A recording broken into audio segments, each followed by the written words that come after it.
क्या मामला है आपका? मेरी शादी हुई है सुल्तानपुर में 2018 10 जुलाई 2018 को ही। शादी के कुछ दिन बाद ही ससुराल वाले मुझे प्रताड़ित करके मुझे यहाँ से भेज दिए। उन्होंने भेजने के बाद झूठा डकैती का मुकदमा मेरे परिवार पर लिखवा दिया। हालांकि हम लोग शुरू से रिश्ता बनाना चाहते थे, हमने आयोग का सहारा लिया, 6 महीने आयोग में चली, लेकिन वहाँ पर भी उन लोगों ने रिश्ता बनाने से लिए डायरेक्ट इनकार कर दिया कि मुझे रिश्ता बनाना ही नहीं है। हमने भी घरेलू हिंसा का एक वाद वहाँ पर दायर किया सिद्धार्थनगर में। उसमें अब जा करके पहला ऑर्डर 15 अक्टूबर को हुआ था 2020 को।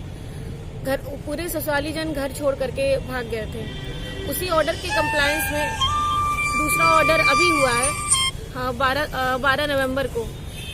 और उस ऑर्डर को लेकर मैं जब कोतवाली गई तो मेरे हस्बैंड और उनके अधिवक्ता अंजलि, वो दोनों लोग आई और मुझे ये कहा गया कि आप उसी घर में क्यों जाना चाहती हैं जहां आपके हस्बैंड रहते हैं, वहां क्यों नहीं जाना चाहती। मैंने कहा कि कहाँ रहते हैं। उन्होंने झूठा बोला कि वो कहीं पर भी ले जा रहे हैं, आप साथ जाइए। मैंने बोला ठीक है, और मैं उनके साथ चली गई। अंजलि जो उनके अधिवक्ता है बार बार मुझे प्रेशराइज करी कि आप जाइए, सब सही होगा। मैं गई और वहां से दूसरे दिन ही हस्बैंड मेरे घर छोड़ करके निकल गए। मतलब मुझे वहाँ छोड़ करके ना ही कोई व्यवस्था, खिड़की दरवाजे वहाँ के अभी भी ऐसे खुले हुए हैं, ये देखिए आप देख सकते हैं, ये सारे खुले हुए हैं। लेकिन मुझे इस पे कोई ऑब्जेक्शन नहीं था। मुझे ये था कि हस्बैंड मेरे रहे। ये इसमें बेडरूम तक में कैमरा लगा हुआ है वहाँ पे। फिर भी मुझे बस ये था कि हस्बैंड मेरे रहे। लेकिन वो जब गायब रहे तो मैंने उनको कांटेक्ट किया, उन्होंने मेरा फोन स्विच ऑफ कर लिया, अपना फोन उन्होंने स्विच ऑफ कर लिया। कांटेक्ट करने पे उनसे कांटेक्ट नहीं हुआ। फिर मैं जैसा कि माननीय न्यायालय ने कोतवाली नगर को आदेशित किया था तो मैं वहां गई। वहां से प्रशासन ने उनको कांटेक्ट किया, फोन स्विच ऑफ था। जो उनकी अधिवक्ता महोदय हैं अंजलि, उन्होंने बताया कि वो यहाँ पर नहीं है, वो 2-4 दिन बाद आएगा। मैं ये कहना चाहती हूँ कि मेरे पति हैं, मुझे नहीं पता वो कहाँ है, बस उनको पता है। मुझे किसी अधिवक्ता से कोई प्रॉब्लम नहीं है, लेकिन जब भी कुछ भी दिक्कत होती है, कोई भी परेशानी होती है, जब भी मैं अपने हस्बैंड को ढूंढती हूँ कि वो कहाँ पर हैं, तो जैसे ही कोई मीटिंग बुलाई जाती है कि हस्बैंड को बुलाया जा रहा है, मुझे कभी बोलने नहीं देती हैं। हमेशा वो बीच में कभी भी कहती हैं कि तुम्हें नहीं बोलना है आकाश, बिल्कुल नहीं बोलेंगे, मैं बोलूंगी। और मुझे इसी को लेकर मुझे वो वार्निंग दे रही है कि मैं अधिवक्ता हूँ, मैं तुम्हारी जिंदगी बर्बाद कर दूंगी, मैं तुम्हें चप्पल उठा के मारूंगी। ठीक है, अधिवक्ता का काम है पैरवी करना, मैं ये नहीं कह रही हूँ, लेकिन यहाँ ये है कि अगर माननीय उच्चतम न्यायालय और न्यायालय ये कहती है कि अगर हस्बैंड वाइफ का कोई डिस्प्यूट है तो उसमें किसी तीसरे को बोलने का कोई राइट नहीं है। लेकिन वो मुझे कभी भी कहीं पर भी वो मुझे बात नहीं करने देती हैं, हमेशा मुझे धमकी देती है तुम्हारी जिंदगी बर्बाद कर दूंगी। और इसी के सिलसिले में मैंने एक एप्लीकेशन कोतवाली में दिया, ये 28 तारीख को दिया, कि इसमें मैंने साफ साफ लिखा है कि उनके खिलाफ कोई भी कार्रवाई ना की जाए, बस उन्हें समझाया जाए कि हमारे पति पत्नी के बीच में ना बोले।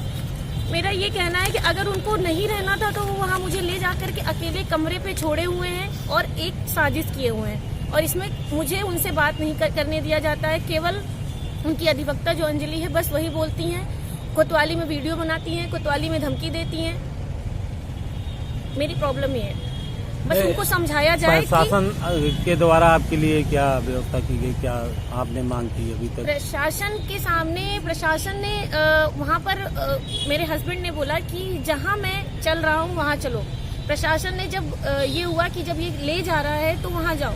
वहाँ जाने के बाद जब वो छोड़ के गायब हुए तो मैं प्रशासन के पास ही आई, क्योंकि मेरा यहाँ पर कोई नहीं है। या तो मेरा गार्जियन, मेरा हस्बैंड है, मेरे ससुराल वाले हैं जो कि वो मुझे अकेले छोड़ दिए हैं। और प्रशासन जब भी बुलाती है तो पीछे पीछे, चाहे 12 बजे रात को ही मेरे हस्बैंड को क्यों ना बुलाए, जब ये गायब रहते हैं मैं पूछती हूँ कहाँ पर है, तो वो पीछे पीछे कभी भी ऐसा नहीं करती है कि मुझे उनसे कभी बात नहीं करने दिया गया कहीं पर भी। मुझे मतलब वो हमेशा कभी मुझे हस्बैंड से बात करने ही नहीं देती हैं।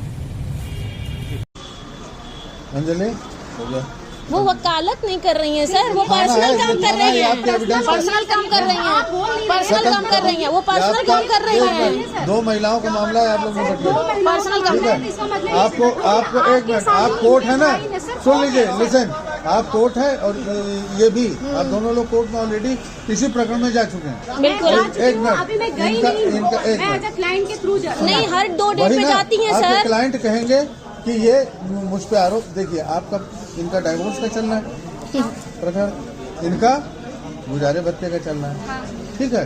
तो इनके अपने डाइवोर्स के कारण होंगे, इनके अपने गुजारे भत्ते के कारण होंगे। तो ये सब चीजें कोर्ट में ही होती हैं। सर कोर्ट में भी होती है और थाने में भी होती, कहीं लिखा नहीं है। सर एक बात बता दूं मैं, सर आज मेरी बात नहीं, सर इतने दिनों बाद आप इस टाइम में, मुझे ये नहीं लगता, मुझे आज ये बोल रही है, हमने अंदर आ रही थी, हमने कहा नहीं आएंगे वो अंदर, हमें बात करनी है आपसे, सर को रहना चाहिए, जहाँ चले जहाँ वकील चले लेकर के, वो हर जगह वकील बात करेगी, उसका फंडामेंटल राइट, हम वकील लेके चल रहे हैं सर, उसको राइट देता है। हमें भी जो करना, हम भी बहुत फ्री है सर, बहुत कुछ करने के लिए। नहीं कहता कि शादी होने के बाद आप किसी महिला हमने कुछ नहीं किया सर, पत्नी से बात धर्म निभा रही हूँ ना।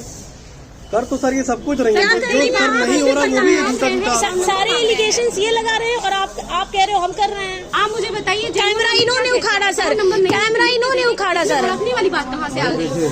अकाउंट नंबर महत्वपूर्ण नहीं है, महत्वपूर्ण है 6,000 रुपये। नहीं, उनके लिए अकाउंट नंबर। सर जब ये बताइए सर, एक मिनट सर आज की एक मिनट, उसका एक नियम ये भी है जी सर कि अगर ये अकाउंट नंबर नहीं दे रही हैं, हाँ। तो या तो आप इनको दीजिए, कोर्ट में जमा कर दीजिए पैसा।